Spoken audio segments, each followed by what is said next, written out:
Amen. Amen. Alors ce matin, nous sommes réunis, c'est le dimanche de la Pentecôte. Amen. Le dimanche de la Pentecôte. Donc, quand nous regardons dans la Bible, nous voyons que la Pentecôte, c'est ce jour-là que le Saint-Esprit est descendu sur les disciples. Amen. Amen. Mais ce matin, nous allons entrer dans, je veux dire, pour pouvoir atteindre cette dimension du Saint-Esprit qui descend sur son peuple, nous allons parler d'un fruit de l'Esprit. Amen. Une chose qui est très importante aux yeux du Seigneur. Alléluia. Et c'est l'amour. Amen. Amen. Alors ce matin, nous allons parler de la puissance de l'amour. Nous allons parler de la puissance de l'amour.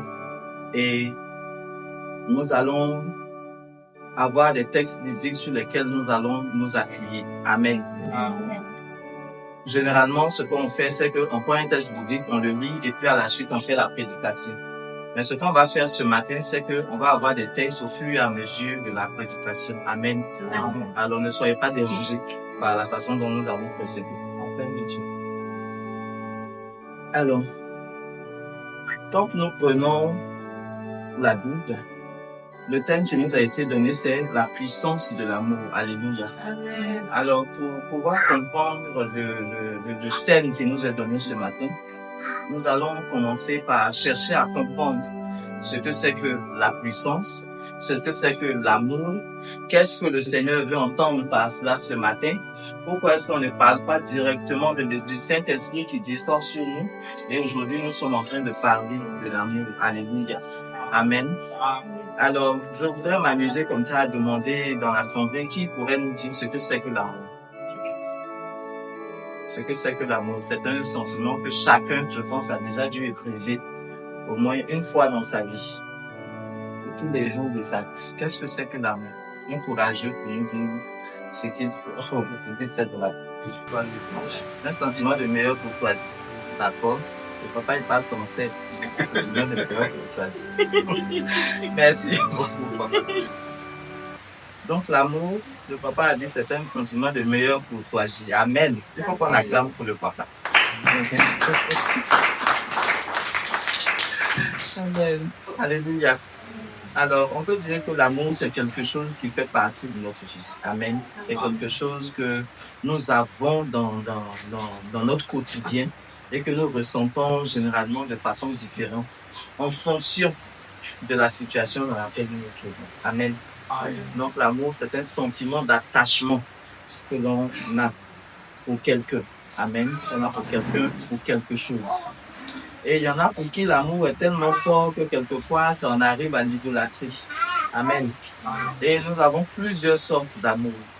Nous avons plusieurs sortes d'amour. Nous avons l'amour qu'on voit quelquefois le plus souvent à la télé, ou bien qu'on ressent même l'un envers l'autre, entre un homme et une femme, qu'on peut appeler l'amour éros. Donc, il tient à la sexualité. Alléluia. Il tient à la sexualité. Donc, c'est un amour qui est intéressé par tout ce qui est charnel, tout ce qui est sexuel. Et nous avons aussi l'amour que la Bible définit comme l'amour filial, c'est-à-dire l'amour de la fraternité. D'accord? Donc, l'amour qu'il y a entre un frère et une sœur, l'amour qu'il y a entre un père et son fils, l'amour, je veux dire qu'on éprouve entre amis aussi. Amen. Amen. Et il y a l'amour agapé. Amen. Qui est le partage. Amen. Qui est le partage. Donc, celui-là qui nous donne de pouvoir faire des choses sans chercher à regarder si celui qui est en face de nous, nous le connaissons ou nous ne le connaissons pas. Est-ce qu'on a des affinités? Est-ce qu'on n'a pas d'affinités? Est-ce que vous comprenez? Et c'est cet amour-là que le Seigneur aime. Amen. C'est de cet amour que nous allons parler ce matin. Et nous voyons qu'il y a une puissance qui accompagne l'amour.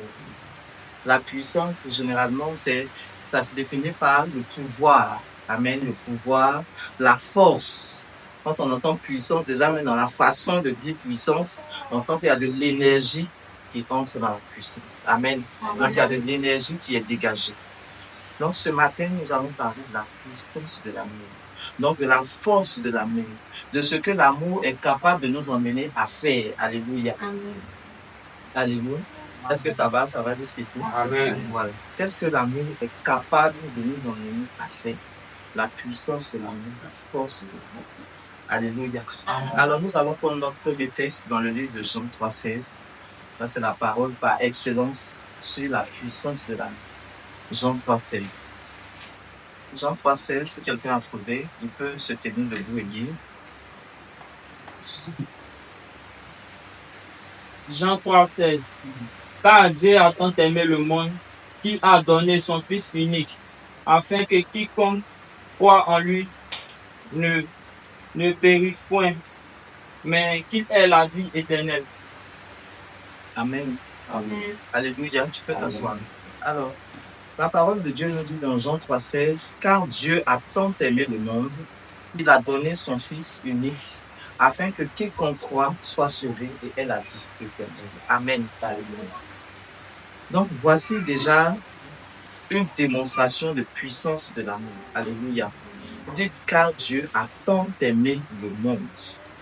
Alors, on va se focaliser un peu sur le temps, d'accord? Temps. C'est-à-dire, Dieu a tellement aimé le monde qu'il a donné son Fils unique. Donc, il y a des précisions qui sont données. Il n'a pas 2 fils, il n'a pas 3 fils, il n'a pas 4 fils. Pour dire que je peux donner un, c'est pas grave. Son Fils unique. Et la Bible dit que Dieu a tellement aimé le monde. Et le monde, c'est qui? Le monde, c'est vous. Le monde, c'est moi. Le monde, c'est pas, je veux dire, c'est vrai que c'est lui qui a fait la création. Il a fait la terre, il a fait les cieux, il a fait tout ce qui s'y trouve. Mais le monde ici, c'est l'homme qu'il a fait à son image et à sa ressemblance. Donc, il a tellement aimé le monde. Il vous a tellement aimé.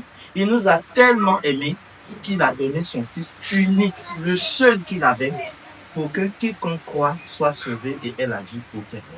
Mais comment est-ce qu'il l'a donné? Parce qu'il faut qu'on mesure bien le sacrifice, donc la dimension de l'amour qu'il a eu pour nous en donnant son Fils. Il n'a pas dit, bon, le voici qui est là, prenez-le et tout ça. Mais il va jusqu'à, c'est-à-dire, il va te dire, tu vas, tu descends, tu enseignes. Et ensuite, tu vas mourir sur la croix de la façon la plus atroce. De la façon la plus atroce, c'est pas dire que comme maintenant on tire un coup de pistolet et tu es mort. Est-ce que vous comprenez? Oui, mais on te donne un petit poison et tu es mort. Mais il doit aller à la croix. Il doit être d'abord attrapé, livré. On va le flageller, c'est-à-dire enlever toute sa chair, porter la croix sur toutes les blessures qu'il avait, aller à la croix, être pointé. Hein? Je sais pas, moi, je suis peureuse, je vous dis ça maintenant. Quand j'ai une petite goutte d'huile qui me tombe dessus, quand je fais la cuisine, déjà, j'ai mal au cœur, ça arrive jusque dans mon cœur. Donc, j'imagine un peu ce que le Seigneur a dû ressentir quand on lui plantait les clous dans les mains, dans les pieds, qu'on perçait son côté pour nous. Et tout ça sous le regard de son Père qui est notre Dieu. Alléluia. Amen. Mais pourquoi est-ce que le Seigneur donne le truc? Parce qu'il dit, pour qu'on soit sauvé, ça veut dire qu'on était en train d'aller à notre perte. Le monde était en train de se perdre. Alléluia. Et le Seigneur regarde, il se souvient de la promesse qu'il a faite avant, où il a dit qu'il ne détruirait plus le monde. Parce qu'il avait déjà fait une fois, avec le début. Mais il a dit, non, je ne vais plus détruire. Donc, comment trouver une solution pour sauver cette humanité qu'il aime? Qu'il a créé pour lui, qu'il a créé pour nous. Amen. Parce que Dieu a un plan, c'est de nous sauver. Alléluia. Amen. Donc, comment est-ce qu'il fait? Et il est allé jusqu'à donner son Fils sur la croix. Alléluia. Est-ce qu'on peut voir un peu la dimension de l'amour, c'est-à-dire ce que l'amour du Seigneur a emmené à faire pour nous? Alléluia.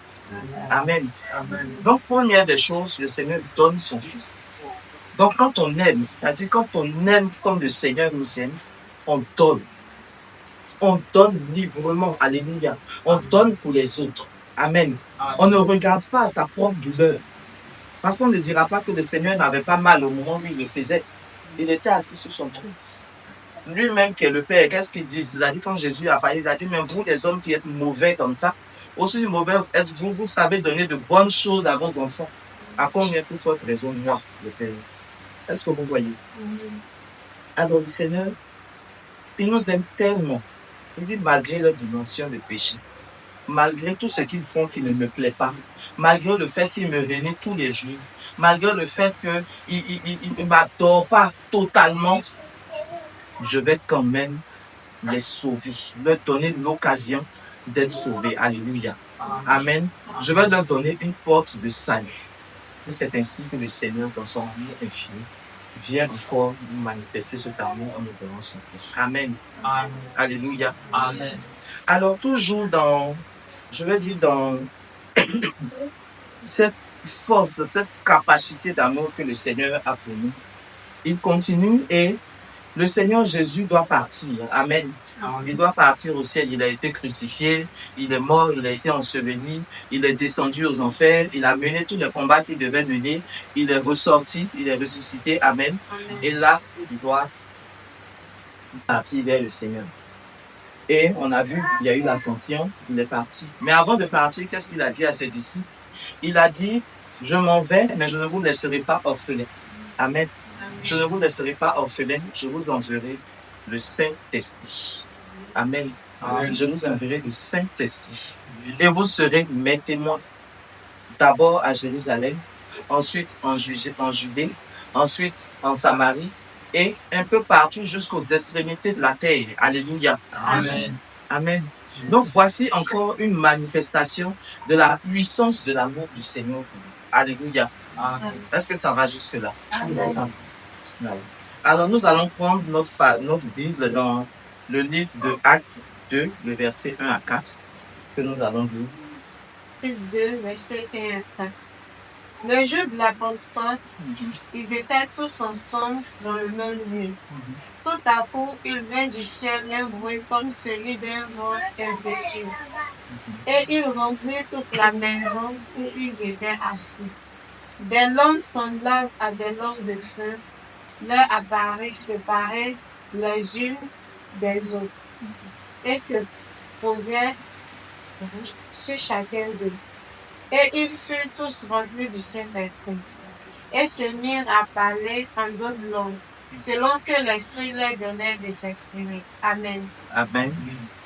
Amen. Amen. Alors voici le Seigneur qui a regardé tout ce qui s'est fait avec la mort du Christ et tout ça. Et le Seigneur est retourné vers lui. Pendant un temps, il est assis. Mais il se souvient qu'il y a une promesse qui a été faite de la part du Seigneur Jésus. Amen. Amen. Le Seigneur Jésus qui est venu pour annoncer la parole de Dieu et qui est parti. Et pendant ce temps, les disciples étaient dans une situation de peur, d'angoisse, parce qu'il y avait la persécution. On venait de crucifier Jésus, on l'avait arrêté, ils étaient terrés dans la chambre haute, ils attendaient, ils ne savaient pas trop comment les choses allaient se passer. Est-ce que l'Esprit allait descendre effectivement comme le Seigneur l'a dit? Ou bien est-ce que l'Esprit n'allait pas descendre? Alléluia. Amen. Ils n'avaient pas la force qu'il fallait pour qu'ils puissent aller annoncer la parole comme le Seigneur leur avait dit. Alors voici le Seigneur qui se souvient encore de cette parole et il s'est dit, bon, malgré le fait qu'ils aient abandonné mon fils au dernier moment, malgré le fait qu'ils se soient tous éloignés, malgré le fait qu'ils se soient écartés, moi le Seigneur, je vais encore faire quelque chose. Alléluia. Amen. Amen. Alors qu'est-ce qu'il fait le jour de la Pentecôte? Il fait descendre son esprit sur les apôtres qui étaient dans la chambre haute. Alléluia. Amen. Alléluia. Amen. Nous sommes aujourd'hui comme ces disciples qui sont dans la chambre haute. Alléluia. Attendant que le Seigneur nous donne son esprit. Amen. Pour que nous puissions avoir cette force en nous. Que nous puissions avoir cette autorité en nous. Que nous puissions avoir cette puissance en nous pour pouvoir aller annoncer la parole de Dieu. Alléluia. La Bible nous dit, quand on regarde par la suite, que les disciples qui étaient apeurés, les disciples qui étaient atterrés, quand le Saint-Esprit est descendu sur eux, ils ont eu la force, ils ont eu l'assurance de pouvoir aller. Amen. De pouvoir se lever et de pouvoir parler. Les disciples, c'est-à-dire tous ceux qui étaient venus pour la fête de la Pentecôte ce jour-là, les ont entendus en train de parler dans leur langue. Mais ce que je peux retenir, c'est que c'est cet esprit qui est descendu sur les disciples, qui a donné la force à Pierre de pouvoir se lever et de faire le premier discours qui a galvanisé tous les chrétiens de ce temps. Alléluia. Amen. Et je prie que ce matin, en cette commémoration de la descente du Saint-Esprit, que chacun soit disposé, qu'il reçoive de la part du Seigneur cet Esprit Saint. Amen. Amen. Pour que nous ne soyons plus tétanisés par le monde, pour que nous ne soyons plus apeurés par les circonstances, pour que nous ayons cette force, c'est-à-dire que la force que le Seigneur a eue de pouvoir nous aimer et nous donner, et son Fils et son Esprit Saint, que nous puissions nous aussi avoir cette même force, ce même amour pour le Seigneur, pour pouvoir nous lever pour aller annoncer sa parole. Alléluia. Amen. C'est important de nos jours, parce qu'aujourd'hui, c'est difficile. Amen. Nous vivons dans des moments difficiles. Quand on dit qu'il y a des chrétiens quelque part, c'est compliqué. Amen. Je ne sais pas si vous l'avez déjà expérimenté. Que ce soit dans les administrations, que ce soit dans les écoles, que ce soit dans les amitiés, c'est compliqué de s'affirmer en tant que chrétien. C'est difficile. Mais il faut que nous ayons cette force-là de pouvoir, c'est-à-dire assez d'amour pour le Seigneur, pour pouvoir nous proclamer chrétiens et faire ce qui est bon et ce qui est juste aux yeux de Dieu. Alléluia. Amen. Alors nous continuons notre prédication et nous allons aller dans Galates 5, le verset 22. Galates 5, le verset 22. Les questions de fruits de l'esprit. Galates 5, le verset 22.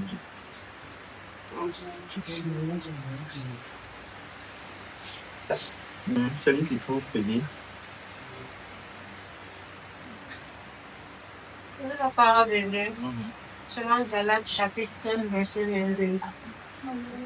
Mais le fruit de l'esprit, c'est l'amour, la joie, la paix, la patience, la bonté, la bénignité, la fidélité, la douceur, la tempérance. Amen. Amen. Alors là, nous voyons le fruit de l'esprit. C'est-à-dire quand on reçoit l'esprit, voici les signes, le dépôt de l'esprit en nous. Voici ce qui doit nous caractériser. Voici ce qui doit nous je vais dire, identifier. Alléluia. Amen. Et vous voyez que parmi les fruits de l'esprit, l'amour a été le premier fruit. Amen. A été le premier fruit qui a été cité. L'amour. Ça veut dire que l'amour est le plus grand des commandements devant le Seigneur. Alléluia. Et nous allons voir ça dans le texte qui suit, c'est-à-dire Jean 13, versets 34 à 35.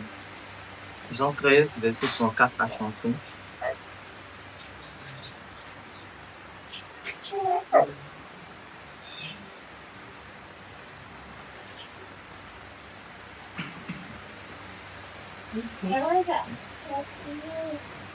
Je lis la parole de Dieu. Amen.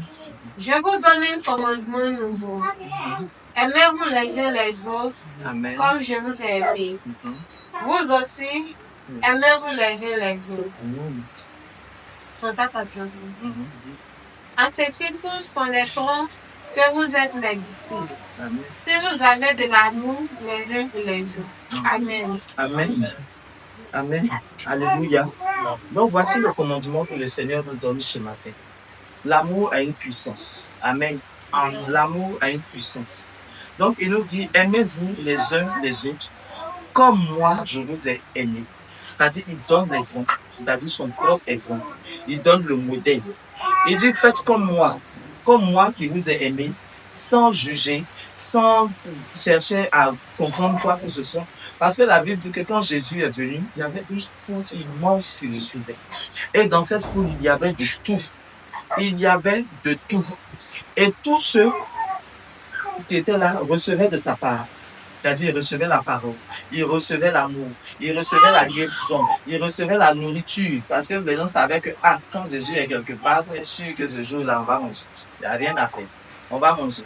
Donc, les gens le suivaient. Amen. Amen. Les gens le suivaient. Il y en a qui le suivaient pour la nourriture, il y en a qui le suivaient pour la parole, il y en a qui le suivaient pour les enseignements, il y en a qui le suivaient pour la guérison, ainsi de suite, chacun a trouvé son compte. Alléluia. Et c'est cet amour-là que le Seigneur nous demande aujourd'hui. Il dit, aimez-vous les uns les autres. Ne cherchez pas à juger. C'est pas à ça que je vous ai appelé. Ne cherchez pas à juger. Aimez-vous les uns les autres comme moi je vous ai aimé. Amen. Et l'amour que le Seigneur avait pour nous est un amour inconditionnel. Alléluia. Il ne cherche pas à savoir si nous sommes pécheurs ou si nous ne sommes pas pécheurs. Parce que la Bible dit que Dieu aime le pécheur. C'est le péché qu'il n'aime pas. Alléluia. Il n'aime pas le péché. Mais le pécheur, il l'aime. Et son but, c'est que le pécheur se repente de sa mauvaise voie et qu'il le suive. Alléluia. C'est pour cela qu'il prend tout son temps. Tout son temps pour laisser le temps à chacun de se repentir et de pouvoir être sauvé. Amen. Est-ce que vous voyez combien de fois Dieu nous aime? Alléluia. Amen. Dieu nous aime. Il n'a pas l'amour comme des hommes. Parce que pour nous, notre amour, là, il y a trop de conditions dedans. Il y a trop de choses dedans. Je t'aime aujourd'hui, demain si tu m'énerves, je t'aime pas. Est-ce que vous voyez? Amen. Je veux faire telle chose pour vous aujourd'hui. Peut-être que je veux payer ta scolarité aujourd'hui. Mais comme hier, tu m'as regardé de travers là. Donc ce matin, j'ai décidé de ne pas payer ta scolarité. Ouais. C'est comme ça que l'homme fonctionne. Mais Dieu, il ne regarde pas tout ça. Il fait une promesse. Il dit, je vais faire telle chose pour toi. Et il le fait. Parce que lui, il est fidèle à sa parole. Généralement, c'est nous qui sommes en train de biaiser, aller à gauche et à droite, et il y a problème.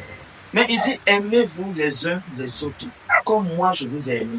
Et c'est un signe important parce que c'est à ça qu'on va vous reconnaître. C'est à ça qu'on va reconnaître que vous êtes mes disciples. C'est à ça qu'on va reconnaître que vous êtes de moi. Alléluia. Amen. Amen. Amen. Est-ce qu'on va faire comme le monde ou bien est-ce qu'on va faire comme Jésus? Alléluia. Ce n'est pas facile de nos jours. Ce n'est pas facile de nos jours. Mais le Seigneur nous demande de faire cela. Amen. Amen. On aurait pu venir parler de Saint-Esprit. Non. Mais aujourd'hui, le Seigneur veut qu'on mette l'accent sur quelque chose de fondamental pour le royaume. Alléluia. Parce que nous sommes dans les derniers temps. Nous sommes dans les derniers temps. Et il dit qu'il vient pour chercher une église sans tache ni ride. Amen. Il vient pour chercher une église sans tache ni ride. Et pour que l'église soit sans tache ni ride, il faut qu'il y ait de l'amour. Alléluia. Il faut qu'il y ait de l'amour. Amen. Alors nous allons voir les caractéristiques de l'amour dont le Seigneur parle. On va aller dans 1 Corinthiens 13, qui parle des vertus de l'amour. Alléluia. 1 Corinthiens 13. Hein, on lit beaucoup ce matin. Non. 1 Corinthiens 13. Attends que je vois où est-ce qu'on s'arrête. 1 Corinthiens 13. Allons-y. Puis on commence au verset 1. Quand je parlerai les langues des hommes et des anges, si je n'ai pas la charité, je suis un errant qui résonne ou une cymbale qui retentit. Et quand j'aurai le don de prophétie, la science de tous les mystères et toute la connaissance, quand j'aurai même toute la foi jusqu'à transporter des montagnes, si je n'ai pas la charité, je ne suis rien. Et quand je distribuerai tous mes biens pour la nourriture des pauvres, quand je livrerai même mon corps pour être brûlé, si je n'ai pas la charité, cela ne me sert de rien. La charité est patiente, elle est pleine de bonté. La charité n'est point envieuse. La charité ne se vante point, elle ne sent point d'orgueil. Elle ne fait rien de malhonnête, elle ne cherche point son intérêt. Elle ne s'irrite point, elle ne soupçonne point le mal. Elle ne se réjouit point de l'injustice, mais elle se réjouit de la vérité. Elle excuse tout, elle croit tout, elle espère tout, elle supporte tout. La charité ne périt jamais. Les prophéties perdront et prendront fin. Les langues cesseront, la connaissance disparaîtra. Car nous connaissons en partie et nous prophétisons en partie. Amen. Amen. Alléluia. Amen. Alors la charité ici, c'est l'amour. Amen. Alors dans 1 Corinthiens 13, le Seigneur nous donne les caractéristiques de l'amour. Qu'est-ce qui caractérise l'amour? D'accord? Ce n'est pas l'amour sexuel, ce n'est pas l'amour passionnel, ce n'est pas l'amour violent, ce n'est pas l'amour en parole, mais c'est dans les faits que ça se passe. Alléluia. Amen. C'est dans les faits. Et c'est cet amour-là que le Seigneur veut que nous puissions manifester dans ces derniers temps en tant qu'Église. Alléluia. Amen.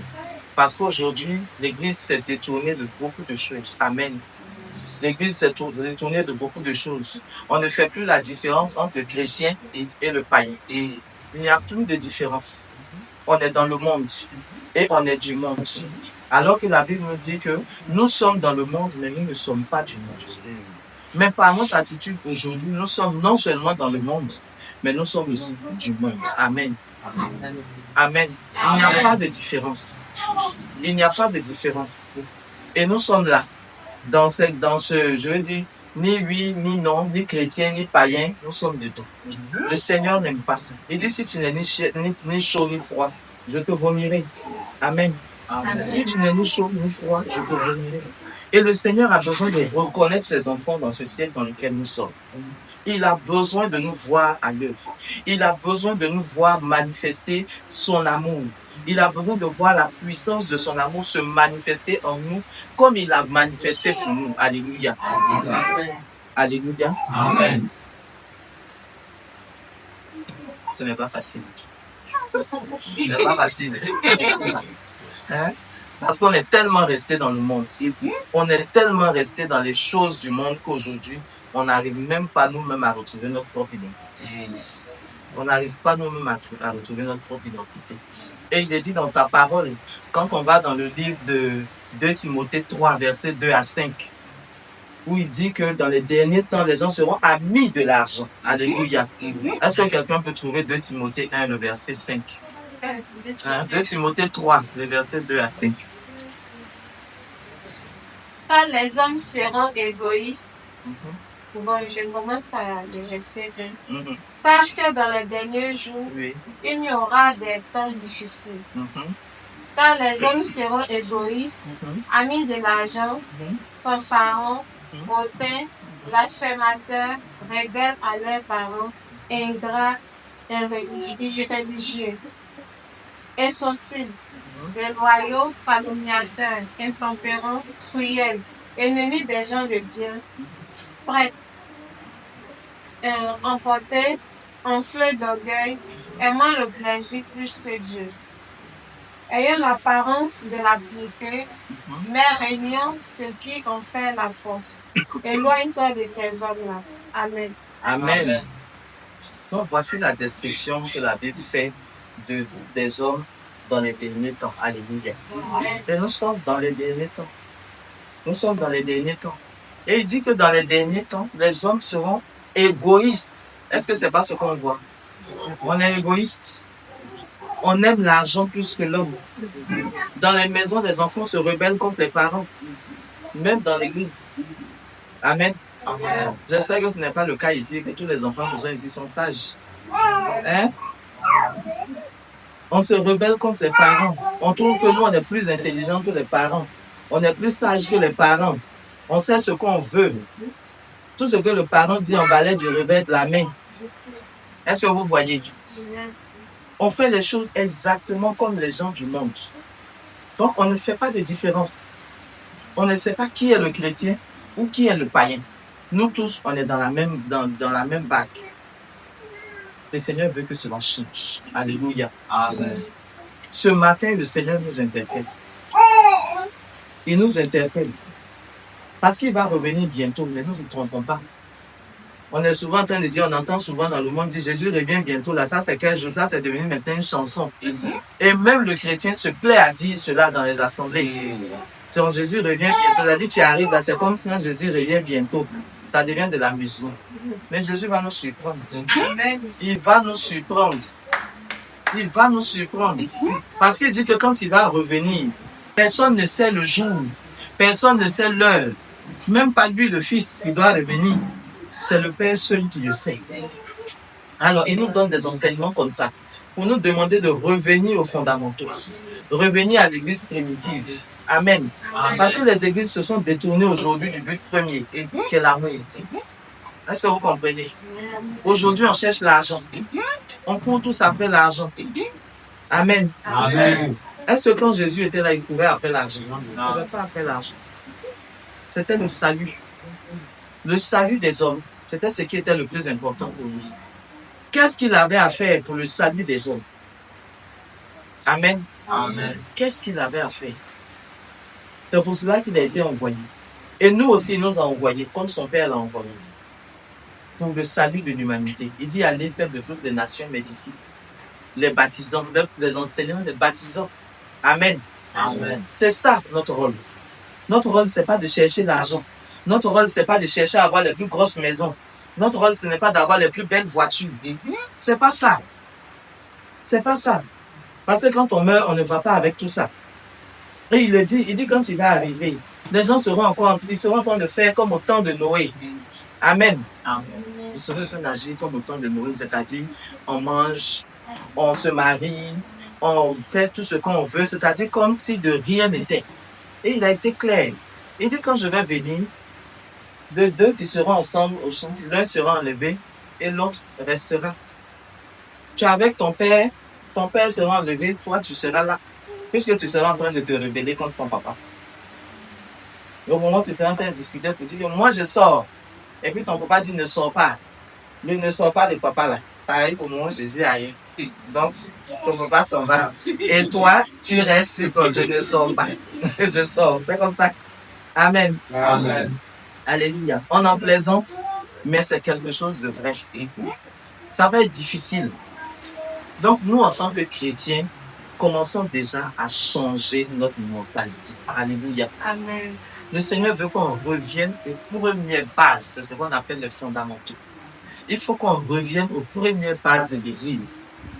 Quand on prend le livre de Actes 2:42, qu'est-ce que la Bible nous dit? Dans Actes 2:42, ils persévéraient ensemble. Là, on de la maison va lire la parole. Actes 2:42.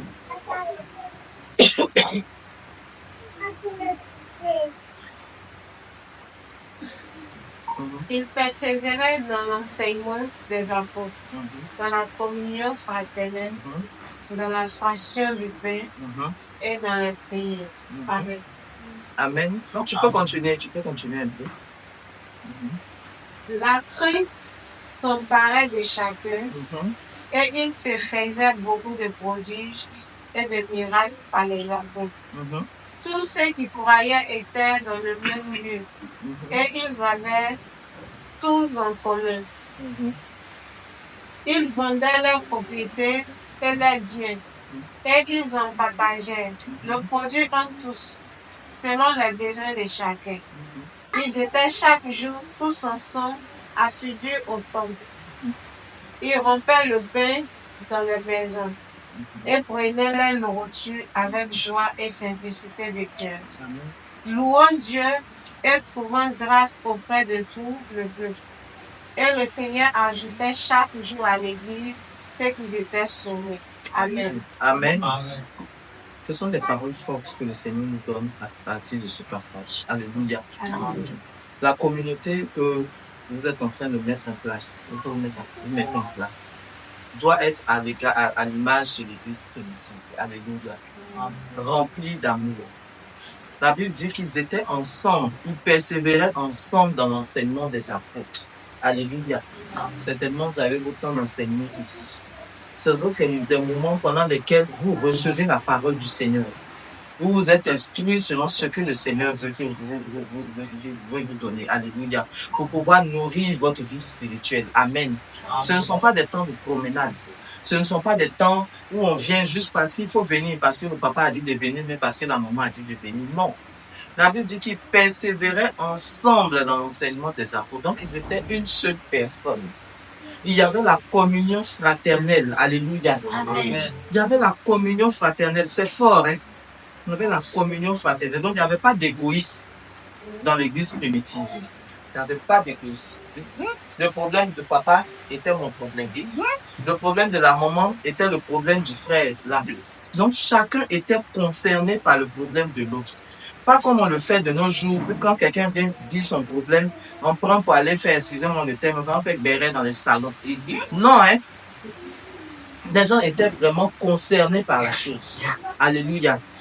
Ils étaient concernés par la chose. Au point que la Bible dit qu'ils vendaient leurs biens et ils les partageaient. Amen. Amen. Qu'est-ce que ça veut dire? Ton frère a un souci, si tu peux l'aider, il faut l'aider. Il faut l'aider. Il n'a pas de logement, il a besoin d'être logé. Mon frère, viens rester avec moi. Est-ce que vous voyez? Amen. Viens rester avec moi. Il a un problème, les enfants ne sont pas scolarisés. On ne reste pas loin pour dire, c'est la même. Bon. Faut s'approcher. Mon frère, qu'est-ce que je peux faire? Ma soeur, qu'est-ce que je peux faire? On peut aider à mettre au moins un des enfants là à l'école. Est-ce que vous voyez? On peut acheter au moins un cahier ou 2 cahiers. C'est possible. C'est possible. Est-ce que vous voyez? On n'a pas dit de vous priver totalement. C'est pas ce qu'on dit. Mais il faut partager. Il faut partager. Il faut s'aimer. Amen. Il faut s'aimer comme le Seigneur nous a aimés. Parce que cette dimension d'amour, là, si on ne l'a pas, on ne pourra jamais faire ce que le Seigneur veut nous dire. Tout ce qu'on va faire sera vide. Amen. Ce sera vide. On sera dans l'église. Mais on n'aura pas, je vais dire, la substance que le Seigneur veut que nous ayons. On sera superficiel dans notre foi. L'amour est important. C'est pour ça qu'il a dit, si je n'ai pas l'amour, quel que soit ce que j'ai, je peux avoir tous les biens que je veux sur cette terre. On a vu le pauvre et le riche, le pauvre Lazare et le riche. Amen. Amen. Le pauvre Lazare qui était à la porte du riche. À aucun moment on a dit dans la Bible que le riche s'est retourné pour dire, donnez à manger à celui qui est devant ma porte. Il mangeait dans le poubelle du riche. Pourtant, chez les riches, on sait qu'il y a des portes, il y a la porte de la cuisine. On aurait pu dire, bon, fais-le rentrer à la cuisine, il mange là, et puis ensuite, il va partir. Il avait des plaies. Il aurait pu dire, bon, attends, on va emmener à l'hôpital, je ne sais pas comment il se soignait dans le temps. On va lui appliquer des remèdes, des choses comme ça. Est-ce que vous voyez? Rien n'a été fait. Jusqu'à ce que le pauvre Lazare meure à la porte du riche. Jusqu'à ce qu'il meure à la porte du riche. Et on le fait de nos jours, nous, en tant que chrétiens. On s'amuse à ça. On s'amuse à ça. On ne regarde pas à côté de nous. Dans les familles, on ne parle pas forcément des inconnus, mais dans les familles, il y a des cas. Toi, tu as réussi, le frère, tu n'as pas réussi. Au lieu de t'asseoir pour le critiquer, mais prends-lui la pêche. Donne-lui quelque chose. Aide-le. C'est faisable. Amen. Amen. Voici ce que le Seigneur entend de nous. Agissons comme de vrais chrétiens. Agissons comme le Seigneur a agi pour nous. Il ne cherche pas à savoir. Est-ce que vous comprenez? L'amour est quelque chose d'important. Et c'est quelque chose qui transcende les frontières et les barrières. Amen. Amen. C'est de cet amour-là que le Seigneur parle sur nous. Il veut que nous changions de mentalité. Il faut que nous changions notre façon d'être, notre façon de penser. Alléluia. Amen. Parce qu'il veut une église sans tache ni ride. Une nouvelle église. Il y a eu tellement de dérives à travers les églises. Tellement de choses. On n'est pas là pour faire je veux dire, juger les églises. Mais on a vu tellement de choses qui aujourd'hui ont perdu la foi de plusieurs. Mais que votre maison, que la maison dans laquelle nous sommes, soit à l'image de l'église primitive. Amen. Alléluia. Amen. Qu'elle soit à l'image de l'église primitive. Amen. Que l'amour du Seigneur se ressente dans cette communauté. Amen. Et il dit, ne vous conformez pas au siècle présent. C'est-à-dire, ne faites pas comme tout le monde. Mais soyez renouvelés, soyez transformés par le renouvellement de l'intelligence. Alléluia.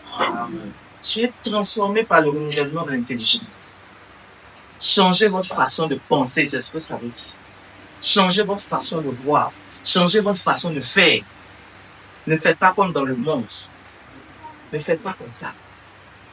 Sentez-vous concernés les uns par les autres. Comme moi, l'Éternel, je me suis senti concerné par vous. Au point que je donne mon Fils sur la croix. Pour que quiconque croit en lui soit sauvé, qu'il ait la vie éternelle. C'est un don gratuit. Amen. Amen. On ne donne pas pour chercher, attendre en retour quelque chose. Non, non. Alléluia. Amen.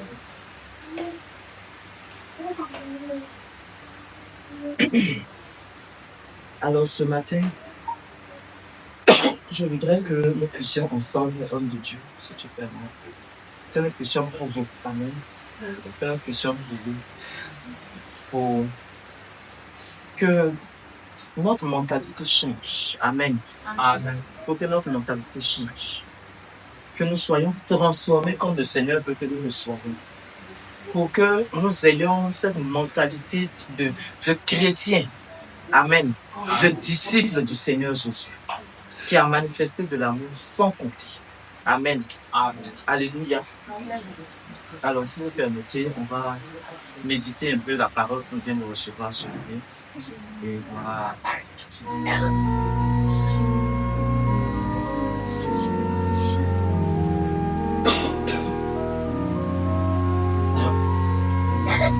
Alors, pendant que tu es assis là, je souhaite que tu puisses examiner ta vie.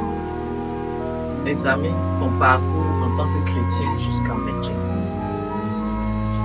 Est-ce que tu as manifesté de l'amour, c'est-à-dire l'amour que tu as au fond de toi, est-il assez fort pour que tu puisses abandonner toutes choses et suivre réellement le Seigneur Jésus et le manifester dans tout ce que tu fais?